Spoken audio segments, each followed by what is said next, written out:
Hola con todos, bienvenidos a Ingeniería y Energías Renovables. En esta oportunidad quiero presentarles un ejercicio, un ejemplo de cálculos de ahorro de energía en calderas y al final vamos a hablar un poco referente a los costos de vapor eh, en función del combustible que estemos utilizando. Entonces, para ello vamos a ver rápidamente esta hojita de cálculo que la realicé yo, donde partimos desde el porcentaje mayoritario que tiene o la importancia que tiene en calderas, que es la combustión. ¿Sí? Entonces, nosotros para poder estimar o poder identificar cuán eficiente es una caldera, pues debemos saber cuán eficiente es su combustión. Entonces, para ello siempre hablamos de la relación aire-combustible, cuánto es el exceso de aire que tiene el combustible, en qué condiciones están los gases de escape. Esta hojita me muestra, por ejemplo, parte desde la composición, el análisis último del combustible, en este caso es del diésel, ¿sí?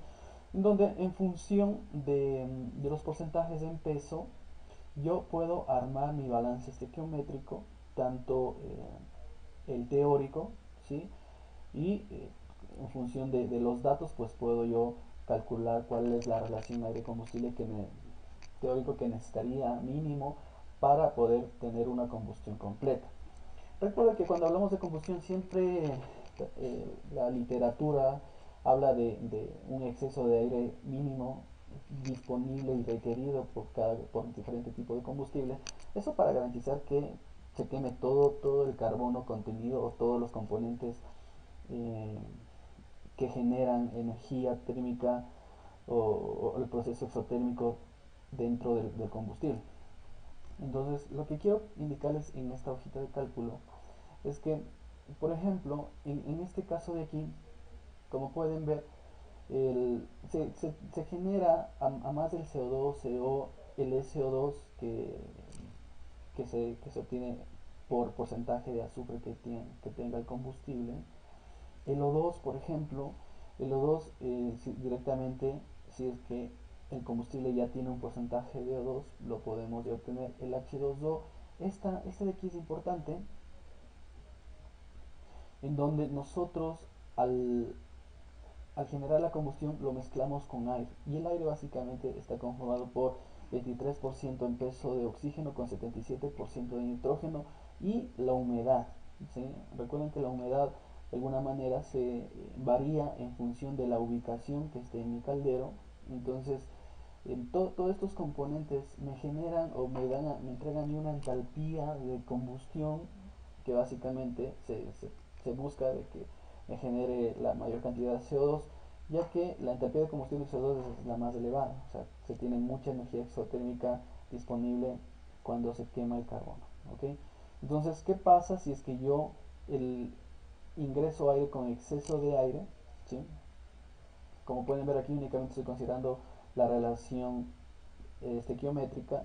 ¿Qué pasa si yo mezclo o inyecto un porcentaje de exceso de aire a la combustión? Como pueden ver, los porcentajes de nitrógeno primeramente se me elevan, el porcentaje de O2 contenido a la salida de los gases también se me elevan, ¿sí? Y puede darse el caso, por ejemplo, aquí realicé un balance estequiométrico en donde consideré unas partes por millón presentes en el análisis de gases, ¿sí? 248, esos 248 haciendo pues un balance de masa y de energía, cuánto me representa en peso, en porcentaje en peso volumétrico en los gases de escape. Entonces esto a mí me ayuda bastante, ya que en función de esto yo puedo primero obtener el flujo másico de gases que me salen por la chimenea, puedo obtener la eficiencia de combustión en función de si es que hay en quemados, en función de cuánto CO2 se tiene disponible, la cantidad de agua. Entonces toda esa información es importantísimo nosotros manejarla. Una vez que nosotros ya tengamos nuestro balance estequiométrico realizado, ya es fácil obtener el flujo másico de gases, que es básicamente la suma de todos los gases, ¿verdad? Sin considerar, ojo, el agua, ya que bueno, está en vapor de agua, Si es que nosotros no aprovechamos el poder calorífico superior o no tenemos una caldera de condensación, no podríamos considerar que podríamos aprovechar el vapor de agua. Entonces, si nosotros estamos considerando dentro de esto el poder calorífico inferior, no es necesario considerarlo aquí el vapor de agua. Entonces, miren, sumando todo esto, que es básicamente 3.15, todos los elementos que yo tengo disponible en la salida de los gases, puedo ya tranquilamente sacar cuántos kilogramos de gas, de gases de escape tengo por kilogramo de diésel en este caso. Y si es que ya multiplico por los galones hora o flujo másico de diésel, ya puedo tranquilamente saber cuánto flujo me va a salir. ¿Ok? Como pueden ver, la mayor masa que me sale es nitrógeno, ¿no? Entonces, siempre se evita de que no haya mucho exceso de aire, ya que la cantidad de nitrógeno se me eleva significativamente. Entonces hay que ser un poco cuidadosos en cuanto a exceso de aire yo inyecto a la combustión, ya que también busco que esto sea el menor posible, ya que la potencia, vamos a ver después la potencia o la pérdida de potencia en gases de escape, considera el flujo másico. Si es menor este flujo másico, menor pérdidas de energía voy a tener en los gases de escape. ¿Okay?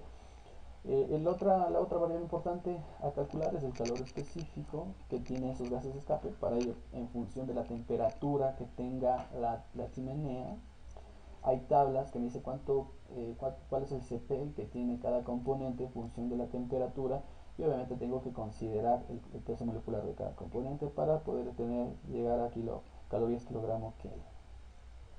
Esto de aquí es el porcentaje en volumen que tiene cada componente en los gases de escape. Entonces debo considerar esto para obtener el CP total, que es básicamente la suma de todo. ¿Sí? Por otro lado, el flujo de masa de aire es diferente. Ojo con esto. Yo tengo flujo de masa de gases que me salen por la chimenea y flujo de masa de aire que alimenta al quemador. Aquí me sale 18.37, 18.3, algo similar, pero el cálculo, como pueden ver aquí, es diferente. Para el flujo de masa de aire debo obtener la relación aire-combustible, que ojo con esto, depende bastante de las características del análisis último de ese combustible, multiplicado por el exceso de aire. En este caso estoy considerando 30%. ¿Sí? Entonces este 30% es básicamente, yo ya le estoy aquí aumentando. Como pueden ver, en esta parte de aquí ya me da un total quitando el hidrógeno, y acá me da otro subtotal, igual quitándole el agua, perdón, no el hidrógeno sino el agua, tanto por presencia de hidrógeno en el combustible, y obviamente el tema de agua que ya tiene en ciertas cantidades el combustible. Y esto pues obviamente también el aire, ¿no? El aire va aumentando, como pueden ver, la humedad, el contenido de agua en el aire de combustión aumenta si es que aumenta el exceso de aire también, ¿no? Entonces, el flujo másico, otra manera de calcular el flujo másico en los gases es mediante esta fórmula, en donde le sumo la unidad a la masa de aire y le quito el porcentaje en peso o el flujo másico en peso del hidrógeno, que es del agua básicamente, ¿sí? O sea, estoy sumando todos los gases, pero le estoy quitando el agua, el vapor de agua, ya que estoy considerando el poder calorífico inferior. Entonces me da esto, y pues obviamente si ya multiplico por el flujo másico del combustible, ya puedo tranquilamente obtener un flujo de másico de cuánto de aire necesito y cuánto de gases. Otra manera, bueno, aquí no le tengo especificado, se puede también calcular la densidad de estos gases para poder pasar a volumen. Recuerden, si es que queremos aprovechar los gases, en ciertos casos se utilizan ventiladores o extractores que se los debe obtener en función del volumen, de la capacidad volumétrica. Entonces lo que debemos aquí calcular es en función del peso molecular y la fórmula de gases ideales, cuánto variaría la densidad, y con la densidad de los gases y el flujo másico puedo pasarle a un caudal volumétrico para poder seleccionar los demás componentes que tendría en el caso que yo pueda aprovechar los gases de escape. Entonces, como pueden ver, aquí tranquilamente yo ya puedo aprovechar estos gases de escape, que es el calor latente, no estoy considerando vapor de agua, para poder estimar la potencia térmica disponible que tendré. Entonces, si vamos acá, por ejemplo, con esta fórmula que es MCP delta T, que es una fórmula de gases, ya puedo calcular cuánta pérdida, en este caso pérdida de calor sensible en gases tengo, gases secos, ojo con esto, ya que no estoy considerando el vapor de agua. El CP ya lo tengo, el flujo de gases ya lo tengo, y la temperatura de la chimenea menos la temperatura referencial o temperatura ambiente. ¿Sí? Como pueden ver, ¿qué pasaría? Miren, aquí está 870. ¿Qué pasaría si es que yo aumento el exceso de aire? Por ejemplo, está 0,3, no sé, está 0,8. Miren, se me eleva más o menos 400 kilocalorías, más o menos un 30% más por exceso de aire. Entonces es importante, ¿no?, verificar este exceso de aire cuánto es y que sea el mínimo posible, ya que si es que yo voy reduciendo el exceso de aire, también voy reduciendo la pérdida que tendría en la chimenea. Y esto se da porque recuerden que me aumenta el flujo de gases debido a mayor aire, mayor flujo, mayor nitrógeno en los gases, y eso pues sube la potencia térmica perdida en los gases. Otra manera de pérdida pues es a qué temperatura sale, ¿no? Recuerden qué pasaría si mi caldera está, eh, para hacer el análisis, está a 870, que me esté saliendo a 400. Miren, 1600, básicamente casi el 50% más, solo por eh, alta temperatura en los gases, considerando que hay el mismo exceso de aire, pero me está saliendo muy alta la temperatura de la chimenea. Eh, prácticamente se me duplica, un 50% se duplica la pérdida en potencia. Entonces aquí pues o mejoro el tema de transferencia de calor interno de la caldera. Esto puede ser una alerta de que no se está realizando adecuadamente la transferencia dentro de la caldera, o en el peor de los casos yo debería esto aprovechar en un intercambio de calor, o para precalentar el agua de ingreso o el aire de ingreso de combustión, que esa es otra característica, ¿no? Yo estoy aquí considerando aire a temperatura ambiente. ¿Qué pasaría si es que yo elevo la entalpía del agua? Esto les voy a dejar como una inquietud interesante. ¿Cuánto me aumenta la eficiencia si es que yo elevo la temperatura de combustión? Entonces, como les había comentado, depende bastante a qué temperatura está la chimenea, ya que en función de eso me va a aumentar o disminuir la pérdida en gases. La otra es la pérdida de calor por vapor de agua. Esto es básicamente, como no puedo aprovechar el vapor de agua, y solo se aprovecha el poder calorífico inferior, esto es cuánto pierdo por poder calorífico superior o en el poder calorífico superior. ¿Sí? Esto es cuánto pierdo de energía por humedad, ¿sí?, que contiene el aire. Y esto es cuánto pierdo de energía por inquemados, básicamente por porcentaje de monóxido de carbono que me salga en la chimenea, cuánto me representa en pérdida en total. Entonces, si es que yo considero un flujo másico de combustible con un poder calorífico inferior, obviamente, recuerden que estoy considerando gases secos sin vapor de agua, entonces debo considerar poder calorífico inferior, a menos que sea, repito, una caldera de condensación que aproveche el vapor de agua. Ya puedo, aquí directamente puedo obtener cuánta es la energía total contenida en el combustible, y si es que voy quitando las potencias previas calculadas, puedo al final obtener cuánto, cuánto es la eficiencia real que tiene mi caldero de combustión, ojo. Aquí puse dos ejemplos. ¿Qué pasa si es que tengo llama baja, llama alta? ¿Cuánto me varía la eficiencia? ¿Sí? Esto es en función debido a que si es que trabajo en llama baja, hay una seguridad de que se me va a elevar la temperatura de gases, porque no va a haber mucha área de mucho flujo de transferencia de calor, y se me va a elevar la temperatura de chimenea, como también los inquemados podría darse caso de que se me eleve. Entonces eso varía la eficiencia, y bueno, hay que tener, en el caso de que sea una empresa, una industria en donde genere vapor, tenga picos, reduzca la caldera va a estar operando en varios rangos y eso va a ir variando la eficiencia. Hay que evitar esto, ¿no? Obviamente.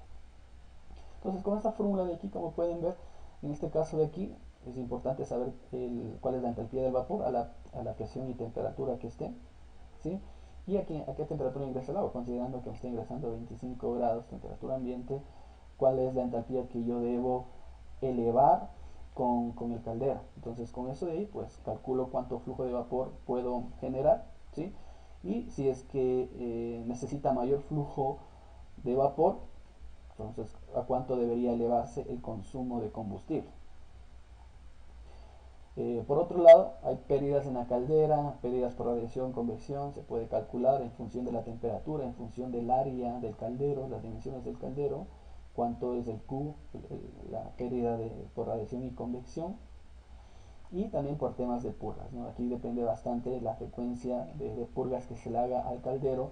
En ciertas industrias que he visitado, por ejemplo, están obligados a abrir con mayor frecuencia el tema de purgados. Aquí hay que tener ojo con el tratamiento de agua del caldero, tal vez hay que chequear esto para evitar reducir al mínimo posible el tiempo de purgas o utilizar válvulas automáticas que por composición química del agua del interior se cierra y se abra automáticamente y no estar solo por tiempo abriendo y cerrando, que por flujo de agua, pues a mayor flujo de agua, pues mayor potencia, mayor pérdida, ¿ok?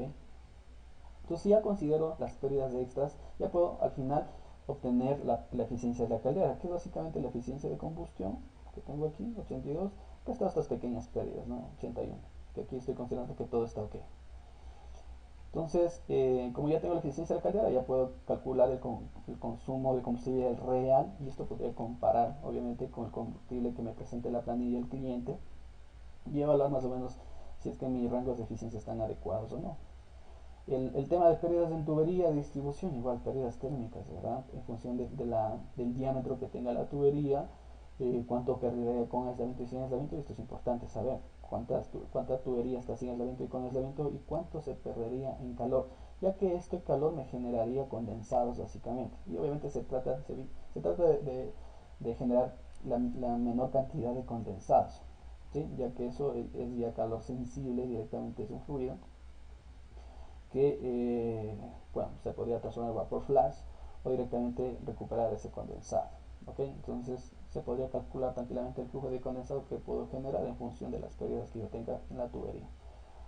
En el tema del condensado, si ya sé en teoría cuánto flujo de condensado puedo recuperar, cuánto me representa en potencia, y si es que ingreso un total de vapor al proceso y si recupero un porcentaje o todo, cuánto regresaría del proceso, entonces cuánto me representaría en potencia térmica recuperable.